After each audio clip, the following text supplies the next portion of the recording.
तरणिशतसवर्णं कर्णगूर्णद्विरेफा वरिकरितकपोलोद्यान दामाभिरामं गिरिशगिरिसुताभ्यां लालितं नित्यमङ्के सजनभरणशीलं शीलये विघ्नराजम् कल्याणानां निधानं कलिमलमथनं पावनं पावनानां पाथेयं यन्मुक्षो सपदि परपदप्राप्तये प्रस्थितस्य विश्रामस्थानमेकं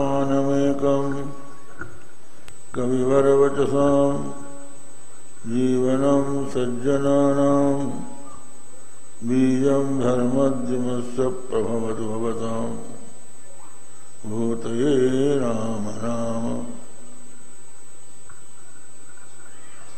श्री राम जय राम जय जय राम।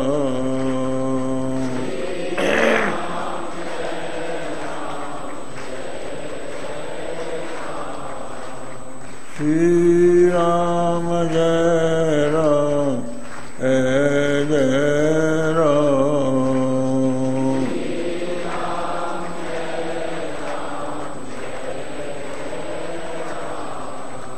श्री राम जय राम जय जय राम।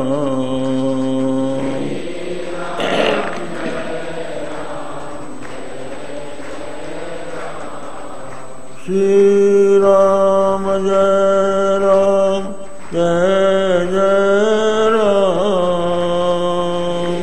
जय जय राम। श्री राम जय राम जय जय राम।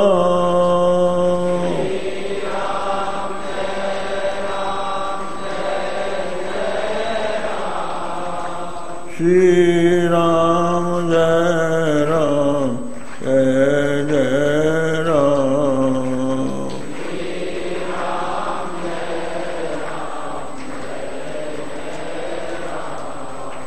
श्री राम जय राम जय जय राम।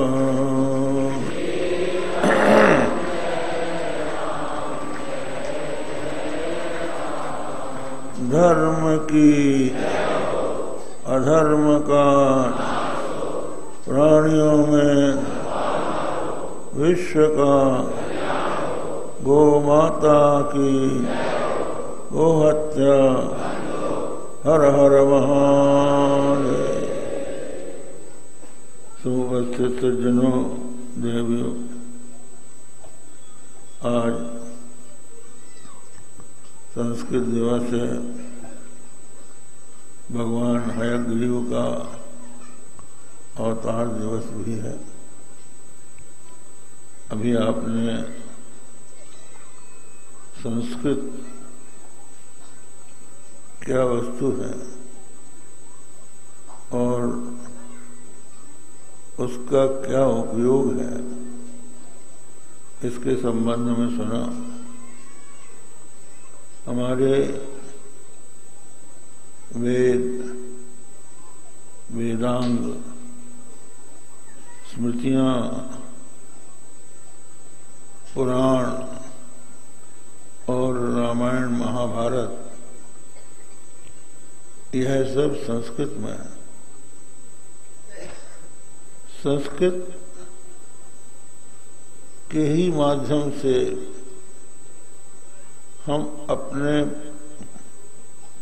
प्राचीन को, परंपरा को, दर्शन को समझ सकते हैं और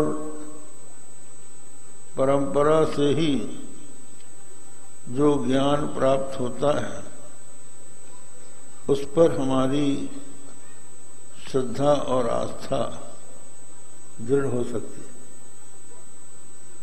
तो ये समझ लीजिए, आज जो स्थिति है, बहुत से पंथ निकल रहे हैं, कई प्रकार के लोग खड़े हो जाते हैं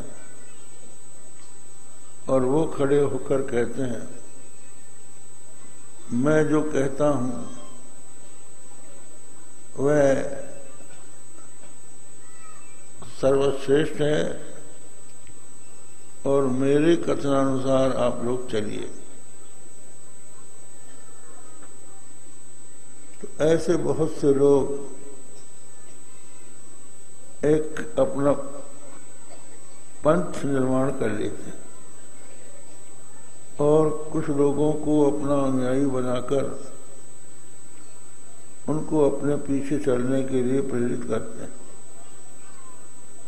वस्तुतः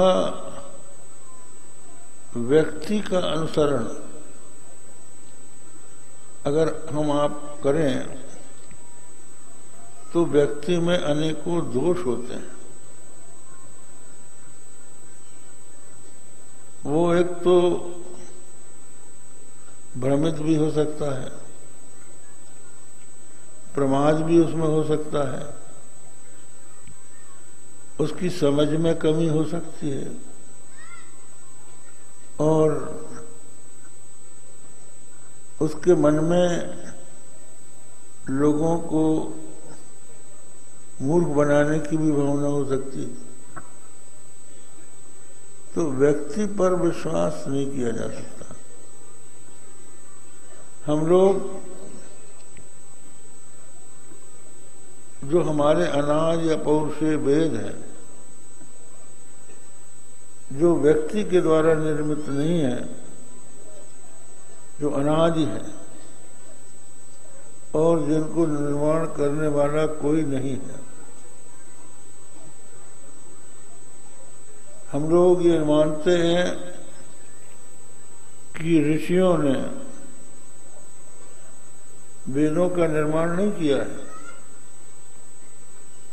उन वेद मंत्रों के वो दृष्टा हैं, उनके हृदय में उस मंत्र का स्मरण हुआ है। इसलिए जो लोग संध्या करते हैं, वेद मंत्र का पाठ करते हैं, वो ये देखते हैं कि एक मंत्र के अनेक ऋषि होते हैं। तो यदि एक मंत्र का एक निर्माता अनेक हो तो उनमें तो झगड़ा हो जाएगा कि हमने बनाया कि तुमने बनाया। लेकिन उनमें संवाद है कि जो मंत्र हमने देखा वही तुमने देखा, वही तुमने देखा। तो वो सब के सब उसके ऋषि हो जाते हैं। उन ऋषियों के द्वारा जो वेद प्रकट हुआ सृष्टि के प्रारंभ में, उस वेद का वेदव्यास ने निर्माण नहीं किया, उसका संकलन किया। उसमें से जो पद्य भाग था उसको ऋग्वेद की संज्ञा दे दी, जो गद्य भाग था उसका नाम यजुर्वेद रख दिया, और जो गाया गया था उसका नाम रखा सामवेद, ऋग यजु साम। और उसी में से जो शांतिक पौष्टिक मंत्र पृथक संग्रहित किए गए उसका नाम अथर्ववेद रखा। तो एक ही वेद के 4 भाग महर्षि कृष्णद्वैपायन व्यास ने किए, और फिर उसके पश्चात उस वेद को लोग समझ जाएं, इसके लिए इतिहास की रचना की। वो इतिहास क्या है? महाभारत। और दूसरा इतिहास महर्षि वाल्मीकि ने रामायण के रूप में रचा। तो ये 2 हमारे इतिहास हैं। इतिहास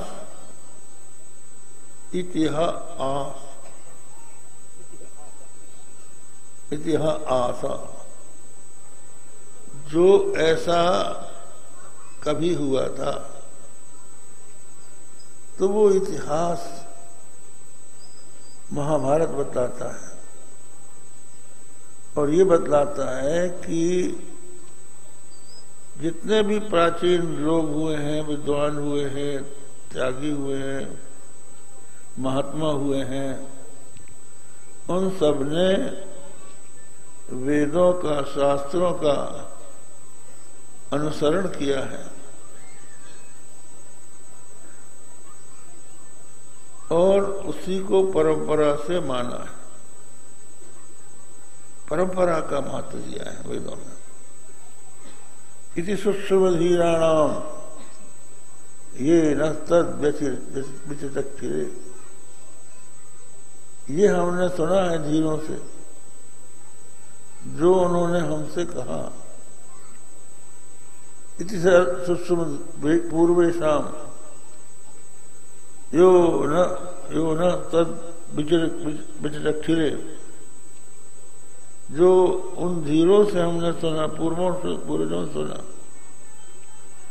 तो उसको हम लोग अनुसरण करते हैं। अनादि परंपरा से जो चला आ रहा है, जिसको हमने धीरों से, ऋषि मुनियों से सुना, ऋषि मुनियों के रहस्य को जानने वालों से सुना, वो धर्म है। इसलिए आप देखिए, भगवत गीता में भगवान श्री कृष्ण अर्जुन को योग का उपदेश करते हैं, कर्म योग का उपदेश करते हैं। तो कर्मयोग का उपदेश करते समय अर्जुन के मन में यह शंका न हो जाए कि श्री कृष्ण ने ये नया पंथ चलाया है,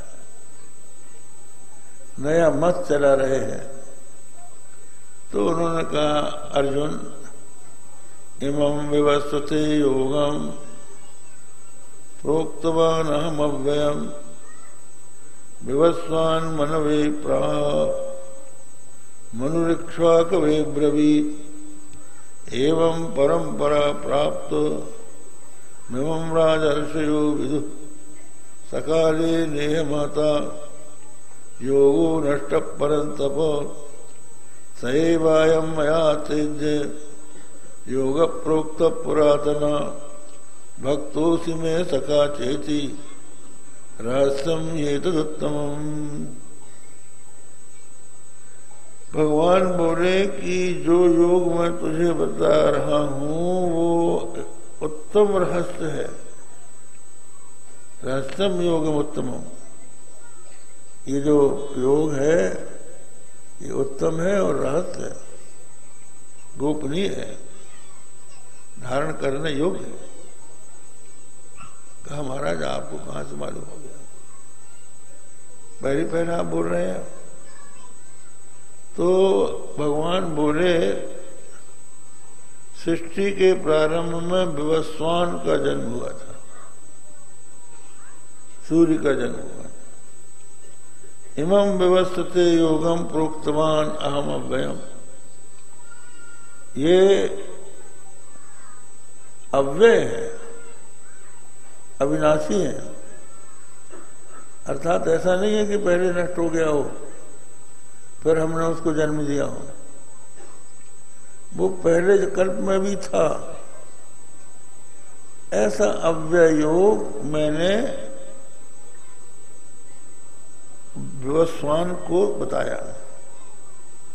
प्रोक्तवान अहम अव्ययम, और विवस्वान ने मनवे प्राह, मनु को बताया। और मनु ने अपने पुत्र इक्ष्वाकु को बताया, और फिर उसके पश्चात इक्ष्वाकु वंश में परंपरा से ये योग चलता रहा। इस योग के अनुसार ही इक्ष्वाकु वंश के राजा प्रजा का पालन करते रहे और प्रजा का पालन करते हुए धर्मानुष्ठान करते हुए अंत तो गत्वा सब ओर से विरक्त होकर परम ब्रह्म परमात्मा को प्राप्त हुए। परंतु वो योग बहुत काल हो जाने के कारण क्षीण हो गया था। योगो नष्ट परंतु ये नष्ट प्राय हो गया था। सैव अयं मया तेज्य योग प्रोक्त पुरातन, वही पुरातन योग में तुमको बता रहा हूं। ऐसे ही आप देखिए, जो ब्रह्म विद्या थी, ब्रह्म विद्या हमारी उपनिषदों का सार है। ब्रह्म तत्व का बोध उपनिषदों के द्वारा, वेद के द्वारा होता है। वेदैश्च सर्वैरहमेव वेद्य, समस्त वेदों के द्वारा मैं ही वेद्य हूं। वेद में वैसे देखा जाए तो 3 कांड हैं, कर्म कांड, उपासना कांड और ज्ञान कांड। तो कुछ वेद मंत्र कर्म कांड का प्रतिपादन करते हैं, कुछ उपासना कांड का प्रतिपादन करते हैं और कुछ ज्ञान कांड का। तो ये जो पूर्व कांड हैं, कर्म और उपासना परक वेद मंत्र हैं, ये सीधे सीधे तो ब्रह्म का प्रतिपादन नहीं करते, लेकिन परंपराया ब्रह्म में ही इनका, ब्रह्म ज्ञान में ही इनका पर्यवसान होता है। जैसे कर्मकांड, कर्मकांड में कर्म का उपदेश दिया जाता है। जो तुम्हारा वर्ण है, जो तुम्हारा आश्रम है, जो तुम्हारे कर्तव्य है शास्त्र विहित, उनका तुम पालन करो। उन कर्मों का पालन करते रहोगे, वही धर्म है। शास्त्र विहित कर्मों को ही धर्म कहा जाता है और शास्त्र के द्वारा निषिद्ध जो कर्म है उनको अधर्म कहा जाता है। तो जो बात शास्त्रों में कर्तव्य रूप से बतलाई गई है वो तो धर्म है, और जिसको नहीं करना चाहिए ऐसा कहा गया है वो अधर्म। जैसे आपने सुना हमारे पिछले प्रवचन में कि जब बाली ने कहा कि हमको आपने क्यों मारा,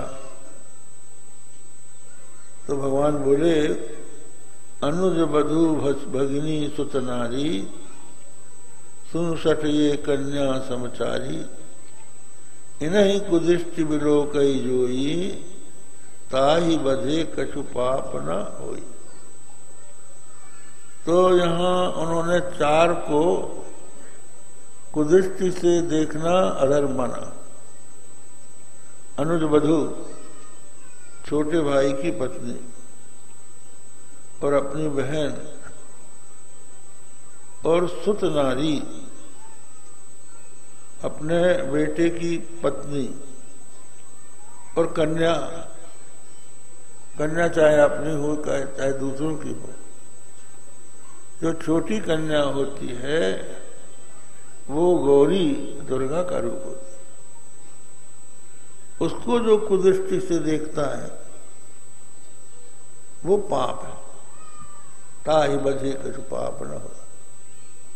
उसको मारने से ऐसे व्यक्ति को जो अधर्म कर रहा है वो क्षत्रिय के द्वारा बद्ध हो जाता है। बोले आपने हमको युद्ध में ललकारा होता, और युद्ध में ललकार के आप लड़ते, फिर हमको मारते।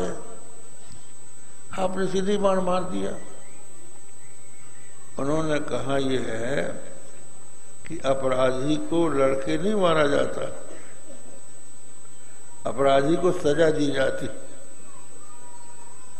जो जज है वो जिसने हत्या की है उससे युद्ध थोड़ी करता है, वो तो कलम से लिख देता है कि इसको फांसी दे दो।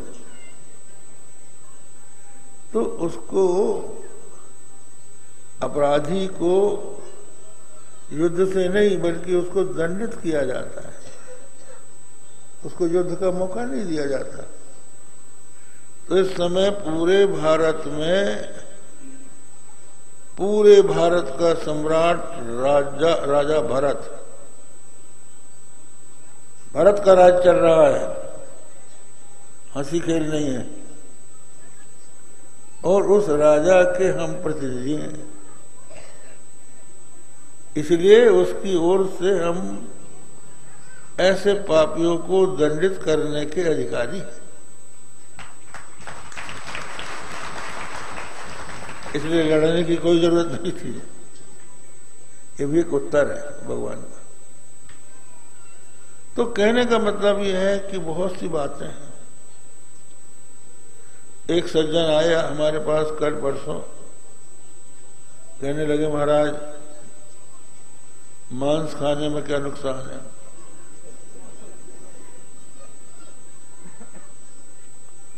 मांस खाने से तो शरीर की पुष्टि होती है,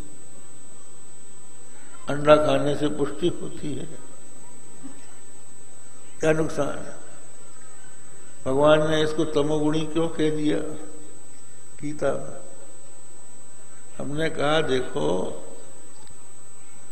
मांस खाने के पहले किसी जीव को मारना पड़ता है, उसका प्राण योगानुकूल व्यापार करके उसकी हत्या करनी पड़ती है, तब मांस मिलता है। कहाँ आप गेहूं और चना और फल ये क्यों खाते हो? हमने कहा कि गेहूं का पौधा गेहूं पैदा करके खत्म हो जाता है, दोबारा उससे गेहूं की उत्पत्ति नहीं होती है, चने के पेड़ की नहीं होती। जितने पौधे हैं वो अपना फल देकर समाप्त हो जाते हैं, इसलिए उनको मारना नहीं पड़ता। केला फल देकर समाप्त हो जाता है, इसलिए उसको मारना नहीं पड़ता। और जो आम का फल है, अमरूद का फल है, वो फल भी पेड़ काट के नहीं दिया जाता, वो टपक जाता है, इसलिए उसको ले लेते हैं, पेड़ काट के थोड़ी लेते हैं। तो फिर उसने और हमसे कहा कि गेहूं के बीज में भी तो जीव रहता है। हमने कहा ये तो फिर अति प्रसक्ति है। गेहूं को खाने के बाद तुम्हारे शरीर में जो रस रक्त बनता है उससे भी तो कुछ पैदा होता है, तो ये कहाँ की बात है? तो कहने का अर्थ ये है कि ज्यादा तर्क करने की अपेक्षा हम लोग ये देखते हैं कि शास्त्र में इसका विधान है या निषेध है। तर्क से अगर कोई बात सिद्ध भी नहीं होती और शास्त्र में उसका निषेध है तो उसको निषिद्ध मान लिया जाता है। जैसे एक अनुमान है, नरसरक कपालम शुचि प्राण्यंगत्वात् शंख सुक्तिकादिवत, मनुष्य की खोपड़ी पवित्र है। मनुष्य की खोपड़ी अगर कट गई है या किसी तरह से अलजली हो गई है तो वो पवित्र है, उसको छूने से कोई दोष नहीं है। क्यों? प्राण्यंगत्वात्, प्राणी का अंग है। कहा कि प्राणी का अंग है और वो पवित्र है, इसमें कोई उदाहरण है? का दृष्टांत शंख, शंख जो है प्राणी का अंग है, लेकिन उसको बजाते हैं, पवित्र है। सुक्तिका ये भी प्राणी का अंग है, लेकिन हम उसको अच्छा मानते हैं। इसी तरह से मनुष्य का गीला सिर पवित्र है। कहा रे ये अनुमान शास्त्र के विरुद्ध है। शास्त्र कहता है कि अगर मनुष्य के गीले सिर का स्पर्श कर ले तो कपड़ों के सहित स्नान करना चाहिए। इसलिए ये निषिद्ध माना जाता है। ऐसे अपने यहां बहुत सी बातें हैं जो निषिद्ध मानी जाती हैं। जैसे नारियों का रजस्वला अवस्था में किसी वस्तु का स्पर्श भोजन बनाना और दूसरा काम करना निषिद्ध माना जाता है। आजकल के लोग तर्क वितर्क करते हैं, कुछ नहीं है, इसको मानने की जरूरत नहीं है। वैसे तो वैज्ञानिक दृष्टि से भी ये देखा गया है कि उस अवस्था में यदि कोई काम किया जाए तो उससे हानि होती है।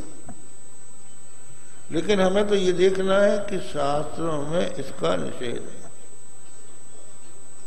तो जिस बात का शास्त्रों ने मना कर दिया कि मत करो, तो वो करना पाप है।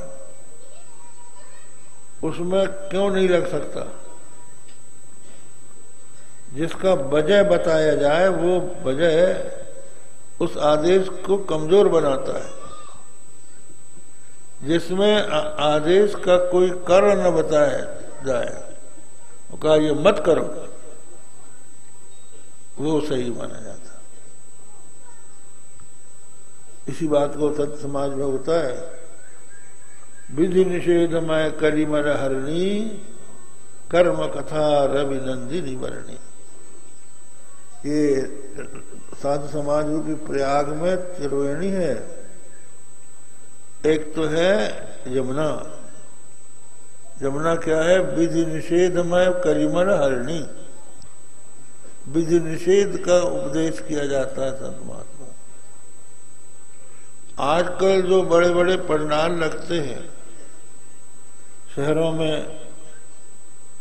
या चैनल में, आप लोग सुनते हैं, कई लोगों के प्रवचन सुनते हैं, कोई विधि निषेध की चर्चा करता है?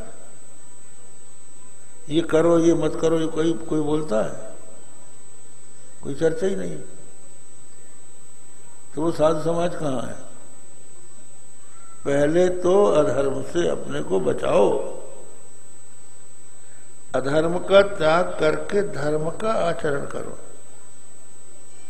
तो अधर्म का त्याग करने से आपके मन की आधी शुद्धि हो जाएगी। जो आप मनमाना खाते थे, काम बाज, काम चार, काम भक्ष, मनमाना आप बोलते थे, वो बंद करो। झूठ बोलना, कठोर शब्द बोलना छोड़ो।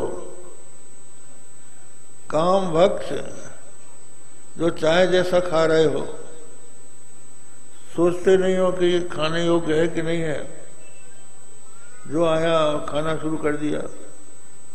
नहाए हैं तो, नहीं नहाए हैं तो, जैसा भी तैसा सामने आया। और जैसे बकरे का मुंह चलता है, ऐसा बकरे का मुंह चल रहा है। एक काम भक्ष है। तो ऐसा मत करो।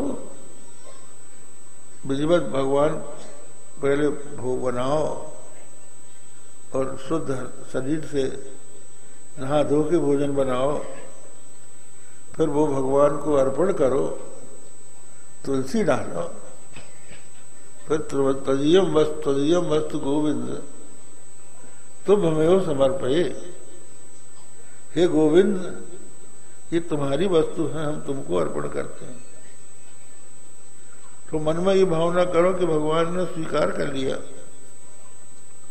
और भगवान थोड़ी खाते थोड़ी, तुम तौल के देख लो, भोग लगाने के बाद 1 भी इंच कम नहीं होगा, बल्कि स्वाद बढ़ जाएगा उसका।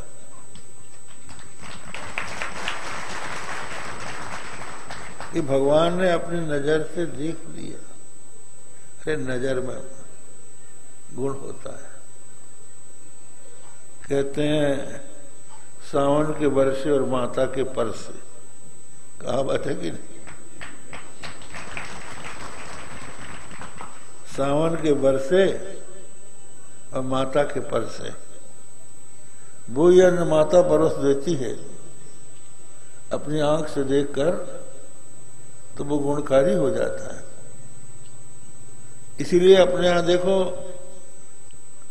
उस गाय का दूध पीते हैं जिसका बछड़ा जीवित रहता है। जिसका बछड़ा मर जाता है उस गाय के दूध में वो गुण नहीं रहता, क्योंकि माता नहीं, वो वात्सल्य नहीं, वो उमंग नहीं। तो ये माता की जब बात है, तो सारे जगत की जो माता है वो अगर देख दे तुम्हारा भोजन, तो वो पवित्र हो जाएगा। तो उसको खाओ, ये काम भक्त खत्म करो। तो पहले अधर्म का त्याग करना चाहिए। ये हमारे वेद बतलाते हैं, अधर्म का त्याग करके धर्म करो। अब धर्म करने में लोगों की प्रवृत्ति नहीं होती। कहा भाई सवेरे उठ के संध्या करो, गुरु मंत्र लिया है तो सवेरे उठ के कम से कम 5 माला तो जपो। क्या महाराज आलस से आता है।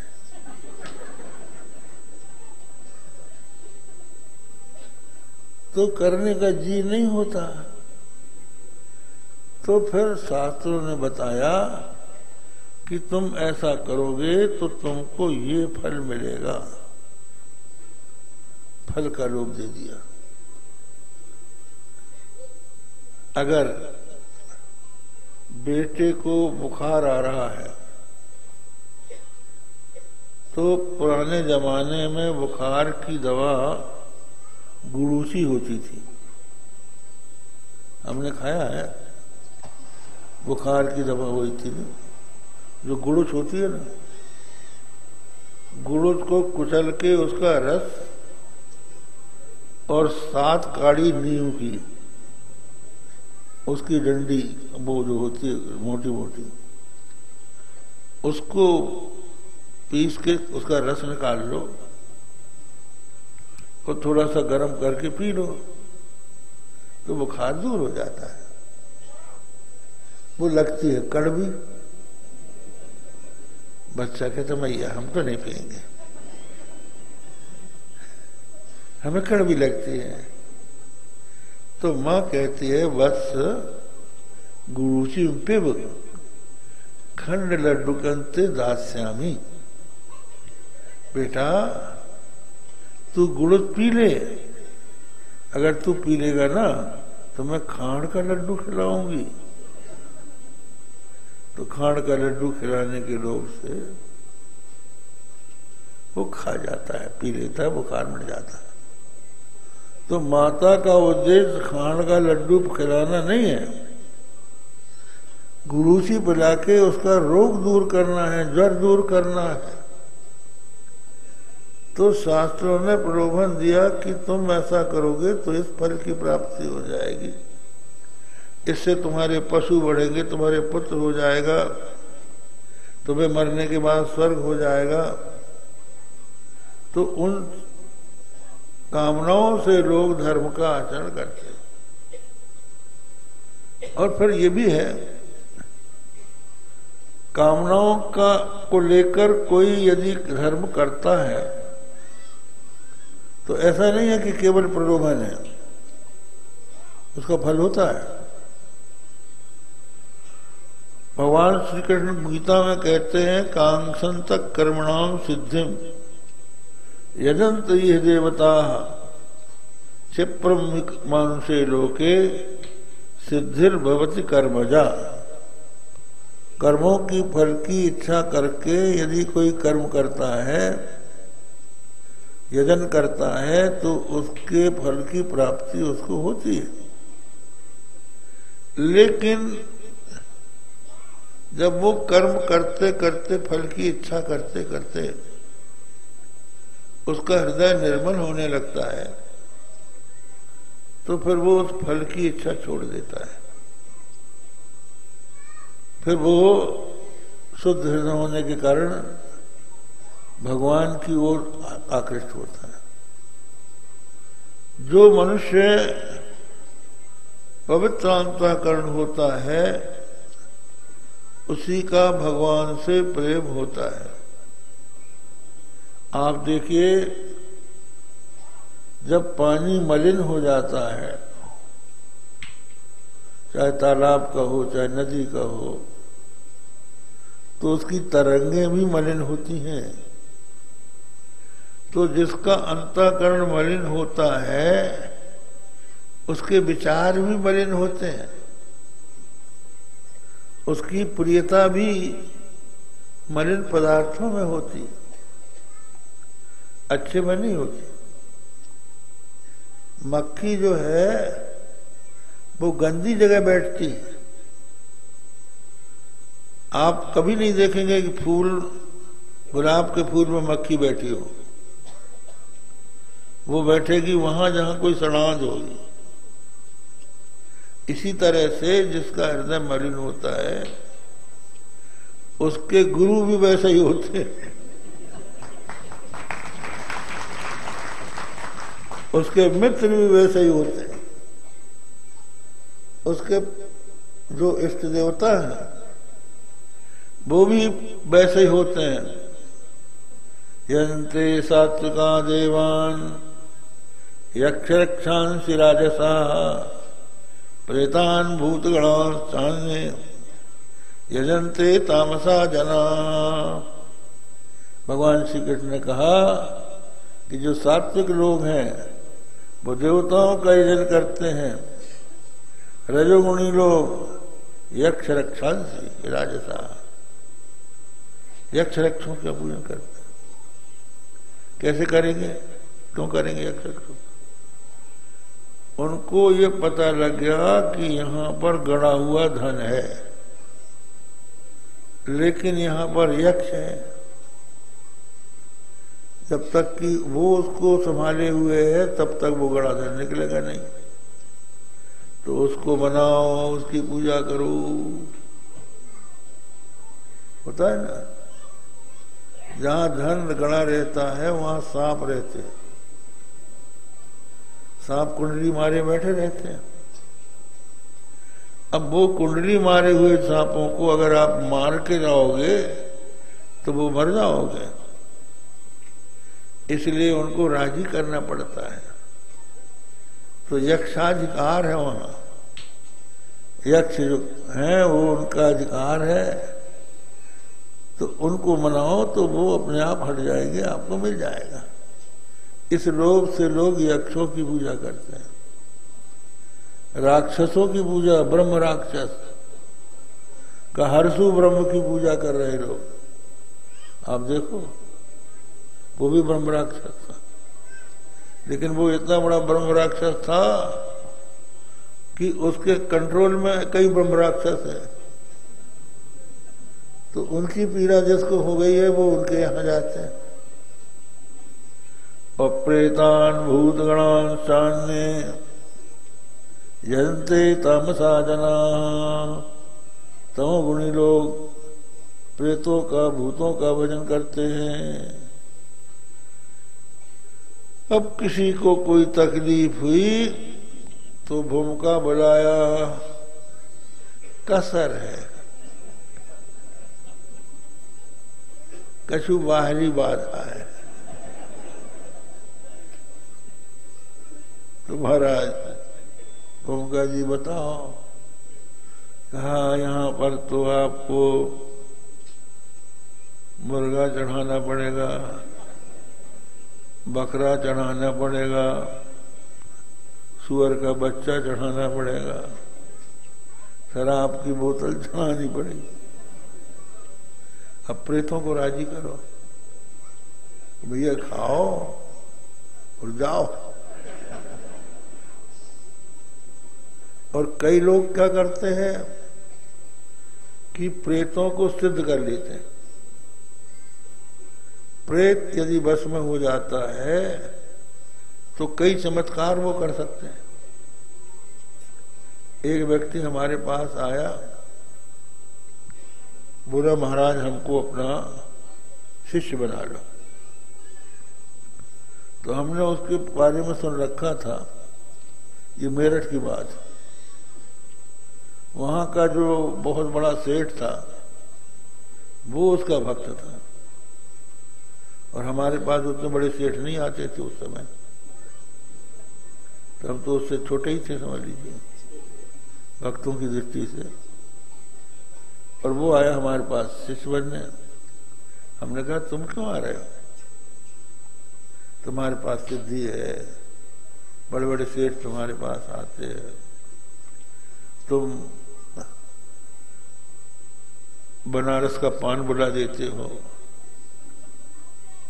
वृंदावन का पेड़ा बुला देते हो, बड़े बड़े चमत्कार दिखाते हो, तो तुम्हें क्या जरूरत है हमारा शिष्य बनने की? बोला महाराज हमको शांति नहीं है। हमने कहा ये होता है क्या, तुम ये चमत्कार कैसे करते हो? उसने बताया कि हमको एक प्रेत का मंत्र मिला, उस प्रेत के मंत्र को जप कर हमने पहले उसका पुरस्चरण किया,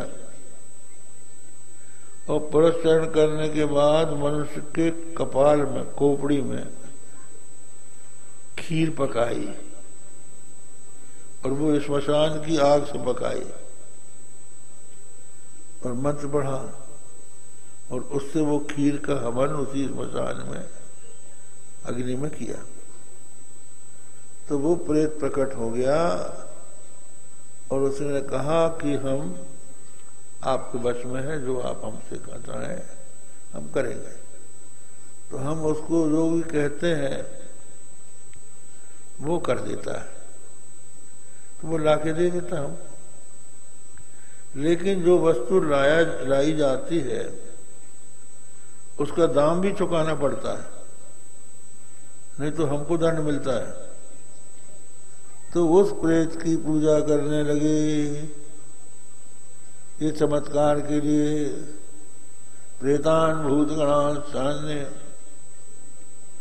निरंते तामसा जना, ऐसे लोगों की दुर्गति होती। जब भरत जी माता कौशल्या के पास गए तो उन्होंने कई सौगंधें खाई कि मेरे कहने से राम का वनवास नहीं हुआ है मैया, मेरी सम्मति एकदम नहीं थी। तो बहुत से कारण बताते, बहुत सी शपथ खाते हुए उन्होंने कहा, जे परिहरि हरिहर चरण भजहि भूत गण घोर, तिनकी गति में पाऊं जो जननी मत मोर। जो हरिहर के चरणों को छोड़कर घोर भूत गणों का भजन करते हैं, उनको जो दुर्गति होती है वो दुर्गति मुझे मिले, क्योंकि भूत की पूजा करने से भूतई योनि में जाओगे, उन्हीं की जमात में शामिल होगे। तो कहने का मतलब यह है कि जो तमोगुणी लोग हैं वो भूत प्रेत की पूजा करते हैं, रजोगुणी यक्ष राक्षस की पूजा करते हैं, और सात्विक लोग देवताओं की पूजा करते हैं। और उसके बाद जब उनका हृदय और विशुद्ध हो जाता है तो और किसी में उनका मन नहीं लगता है। इसी प्रकार जो व्यक्ति उत्तम कर्म करते हुए, धर्म करते हुए अपने मन को निर्मल करा लेता है तो उसको ग्राम्य गोष्ठी में आनंद नहीं मिलता। जहां हंसी मजाक हो रहा हो, गंदी बातें चल रही हो, वहां की चर्चा उसको पसंद नहीं आती। तो यहां क्या रखा है, चलो भाई सत्संग करें, कहीं अच्छी जगह बैठे। तो स्वाभाविक रूप से उसको उनकी गोष्ठी अच्छी नहीं लगती, उनकी मित्रता अच्छी नहीं लगती। और जो गुरु संसार में लगाता है वो गुरु भी उनको अच्छा नहीं लगता। वहां तो लगा ही है, तुम्हारे बिना उपदेश के हम लगे हैं, तुम्हारे उपदेश की जरूरत क्या है। संसार तो अच्छा लगता ही है, अच्छे शब्द अच्छे लगते हैं, अच्छा स्पर्श लगता है। तो कहने का अभिप्राय यह है कि जब मनुष्य का हृदय धर्माचरण से शुद्ध होता है तो वो उपासना में जाता है, भगवान की आराधना करता है, फिर उसको भगवान अच्छे लगने लगते हैं। धूतात्मा पुरुष कृष्ण पादमूलम न मुंचति मुक्त सर्व परिक्लेशः पांथ स्वशरणम यथा। जो धूतात्मा पवित्र आत्मा पुरुष है वो भगवान के चरणों को नहीं छोड़ता। जैसे कोई पथिक परदेश से घूम घूम करके लौट कर आज इस धर्मशाला में सोए, आज उस धर्मशाला में सोए, जल्दी उठो भाई, आगे बढ़ना है, लंबी मंजिल है। थक जाता है बेचारा, रोज थक थक के जब अपने घर आता है तो घर में टांग पसा के सोता है कि हम कहीं नहीं जाना है। अब वो घर में आ गए, कहीं जाना थोड़ी है। इसी तरह से जब भगवान की शरण में प्राणी चला जाता है तो टांग पसार के सोता है।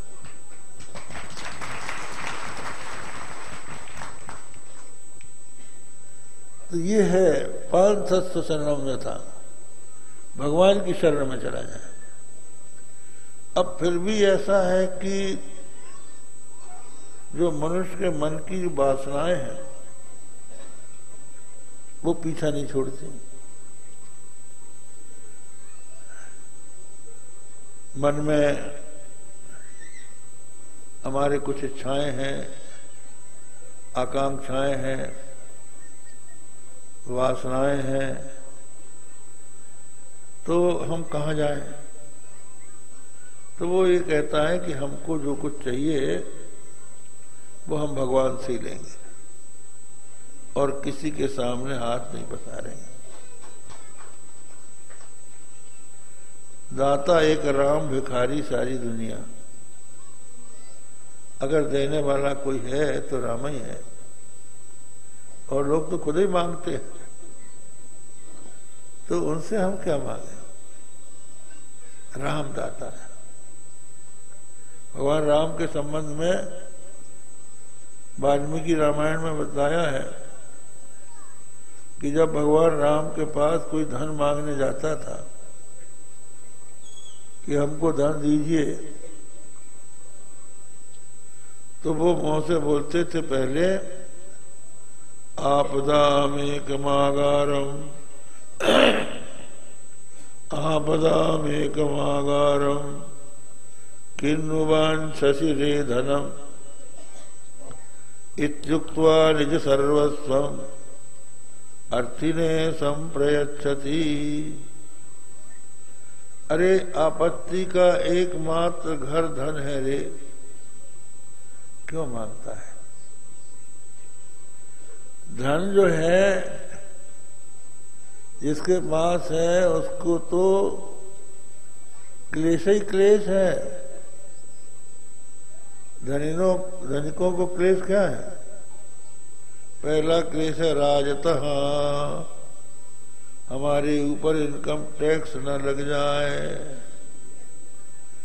ये धन है, वो बचाना है टैक्स से। फिर चोरतः, कोई चुरा न ले जाए, कहाँ रखे? बैंक में रखते तो टैक्स लगता है, बाहर रखते तो ले जाने कोई चुरा ले। और फिर सुरक्षित स्थान पर रख भी लें तो भाई बंधु हैं, वो बटा न ले, इसमें हमारा भी हक है, उनसे बचाना चाहता है। फिर मांगने वाले हैं, भाई हमको इतना रुपया चाहिए उधार, और उधार मांगने वाला फिर दोबारा नहीं आता, आप दे दो, तो फिर वो आदमी भी गया और रुपया भी गया। क्योंकि वो इसलिए नहीं आता कि अब अगर हम जाएंगे सामने तो ये मांगेगा, इसलिए न जाओ न इनसे बात। तो मांगने वालों से डरता है। पैसे भी आदमी जब कंजूस होता है, धन से प्रेम होता है, तो किसी को देने में बहुत कठिनाई होती है। तो अर्थेभ्य और कालतः, समय बीत जाए, हम कहीं मर न जाएं, तो ये कहाँ जाएगा,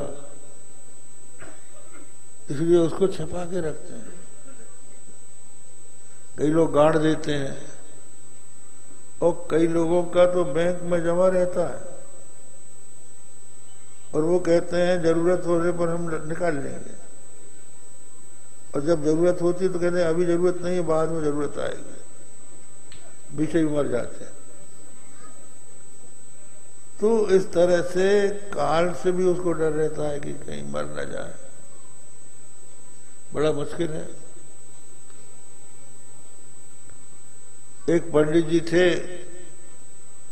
उनके कई चेले थे, तो उनके पास जो धन था, परिवार उतना नहीं था उनका, चेले थे, तो जो भी उनके पास रुपया आता था उसकी वो गिन्नी बना लेते थे। गिन्नी जो है, ज्यादा रुपया चिल्लर रखने की जरूरत नहीं, आजकल नोट रखते हैं, उन्होंने गिन्नी रख लिया। तो कई गिन्नियां इकट्ठी हो गई उनके पास। अब इसके बाद एक बार उनको बुखार आने लगा। बुखार में बीच बीच में बेहोशी आने लगी। तो उन्होंने सोचा कि हम बेहोश हो जाते हैं, कहीं हमारी गिन्नियां कोई ले न जाए। तो उन्होंने अपने चेले से कहा, बेटा हलवा बना के लाओ। हलवा बना के रखवा दिया और चेले को भेज दिया कहीं बाहर, और सारी गिन्नियां हलवा से लपेट लपेट के खा गए, सुरक्षित, पेट में सुरक्षित हो गए। अब पेट में जठराग्नि वैसे ही कमजोर थी, हलवा ही नहीं पचता था, पर गिन्नी कैसे पचती। उसके वजन से वो गुरु महाराज मर गए। अब मरने के बाद चेले लड़ने लगे। वो कहने लगे, वो मोहरे कहाँ है, तुमने चुराया, तुमने चुराया, तुमने चुराया। आपस में लड़ने लगे। अब लोगों ने सोचा कि भाई अब इनकी लाश को ठिकाने लगा, फिर खोज लिया जाए। तो उनका दाह संस्कार किया गया।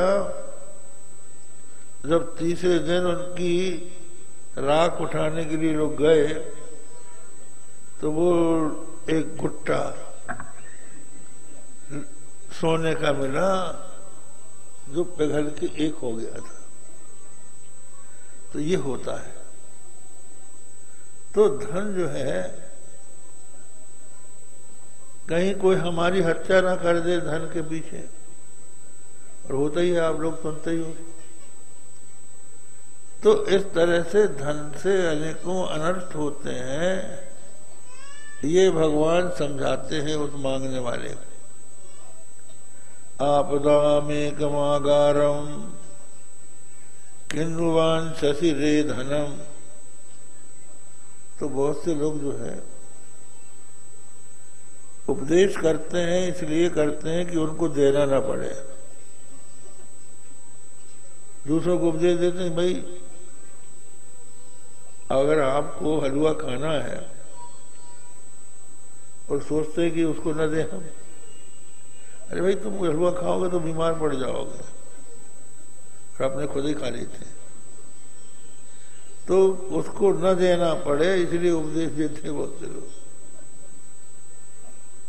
ऐसे भी लोग।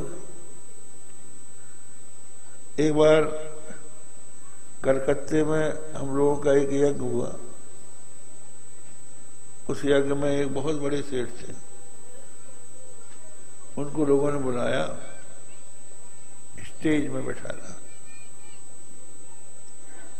और उनका खूब स्वागत किया कि कुछ अनाउंसमेंट करेंगे ये कि हम इस यज्ञ में इतना रुपया देते हैं। इस लोभ से उनका स्वागत किया गया। पर क्या हुआ कि जब उनको लाउड स्पीकर बोलने के लिए दिया गया तो वो बोले कि आप लोग जो यज्ञ कर रहे हैं ये बहुत अच्छा काम है, लेकिन इस यज्ञ में से कुछ रुपया आपको बाढ़ पीड़ितों के लिए भी देना चाहिए। आपने कुछ नहीं देना है। जो यज्ञशाला यज्ञ वालों ने बुलाया था कि इनसे कुछ हमको मिल जाए तो हम यज्ञों में ब्राह्मणों की दक्षिणा पूरी कर दें। बिना पैसे की दक्षिणा तो पूरी होती नहीं, लेकिन उस दुष्ट को ब्राह्मणों की दक्षिणा की फिक्र नहीं रही। भाई वहां दे दो तुम ना इनका पेट और काट दो। जो बेचारे यहाँ हवन कर रहे हैं, त्याग कर रहे हैं। तो कहने का मतलब यह है, परिणाम ये हुआ कि उस आदमी का एक्सीडेंट हुआ और 3 साल बेहोश रहा अस्पताल में, तब वो मरा। तो अपने पास से 1 पैसा खर्च न करके दूसरों को उपदेश देने वाले बहुत हैं। आपको ऐसा करना चाहिए, आपको ऐसा करना चाहिए। हमारा एक आश्रम है वहां झारखंड में, विश्व कल्याण आश्रम। एक सेठ को हम लोगों ने बुलाया कि गरीबों की सेवा के लिए कुछ करे। वो यहां आपको पपीता लगाना चाहिए और पपीता बेचकर उसके खर्चे से लोगों का सेवन करना चाहिए। तो बड़ा भारी उपदेश देने लगा। भैया ये तो हम खुद ही समझते, तुम्हारे उपदेश की जरूरत क्या है। ऐसे कुछ लोग वाचाल होते हैं, पैसा उनके पास रहता है, न किसी को दान दें और न खुद खाएं। मैं मर जे हूं तुहे न बजे हो, भले ही मर जाऊं लेकिन तुझको भजाऊंगा नहीं। तो ऐसे लोगों के उपदेश का कोई अर्थ नहीं है। भगवान श्री रामचंद्र जी मांगने वाले से कहते थे कि आपत्ति का एकमात्र घर धन क्यों मांग रहा है, ऐसा कहकर इत्युक्त्वा निज सर्वस्वम अर्थिने संप्रयच्छति, अपना सर्वस्व उसको दे देते थे। ले जा धन, ऐसा देते थे कि उसको फिर कभी किसी के दरवाजे में जाने की जरूरत नहीं पड़ती थी। फिर दूसरे लोग उसके दरवाजे आते थे। ये की रीति, तो वो दाता है। तो अगर हमें कुछ चाहिए तो भगवान के पास जाएंगे, थोड़ा मांगेंगे तो बहुत देंगे। भगवान ऐसे हैं जिनके पास कोई कमी नहीं है। लक्ष्मी जी उनकी पत्नी है, घरवाली है, वो देंगे। इसलिए राम भगत जग चारि प्रकारा, सुकृति चारि अनग उदारा। भक्ति के मार्ग में आते हैं, अगर कोई इच्छा उत्पन्न होती भी है तो वो उस इच्छा को भगवान से ही पूरी करवाते हैं और किसी के पास नहीं जाते। बस इतना ही कहकर आज का प्रवचन पूर्ण करते हैं। श्री राम जय जय राम।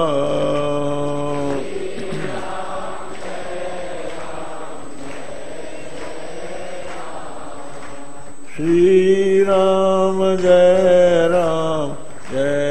जय राम।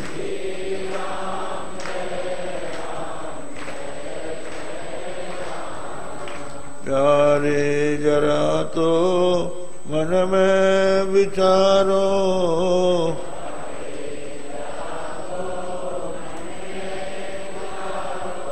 क्या साथ लाए अरुले चलोगे।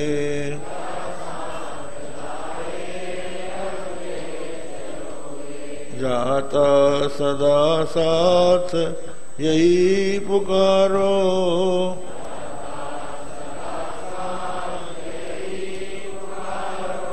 गोविंद दामोदर माधवेति।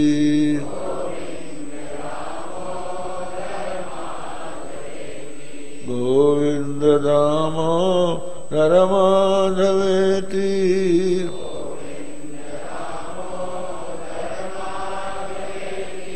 हे कृष्ण हे यादव हे सखेति।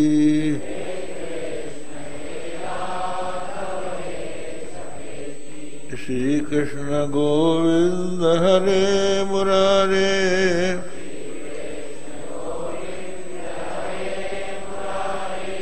हे नाथ नारायण वासुदेव।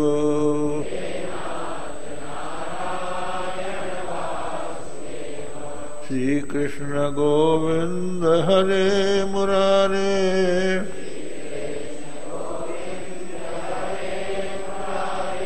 हे नाथ नारायण वासुदेव।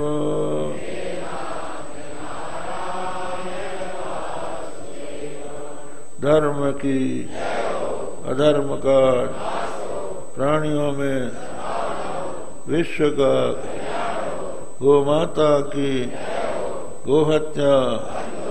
हर हर महादेव।